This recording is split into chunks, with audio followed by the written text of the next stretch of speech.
Hi, we're going to be making vegetarian fish sauce today. Here are the ingredients.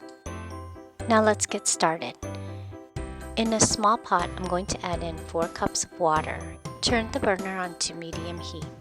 Now we're going to add in 1 cup of chopped pineapples and 1 cup of Shiitake mushrooms.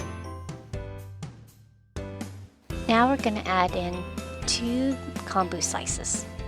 This is the one I used. So I'm going to tear up these into smaller pieces and then put it into the sauce.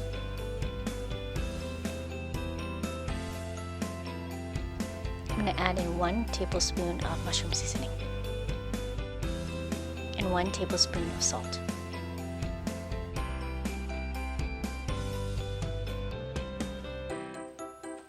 So bring it to a boil and you're going to have it simmer for about an hour.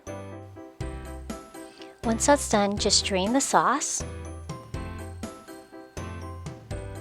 And here you have it. You have your vegetarian fish sauce. So this is what the pieces look like after you're done cooking with it. I hope you like it. Like and subscribe to my channel. Thanks.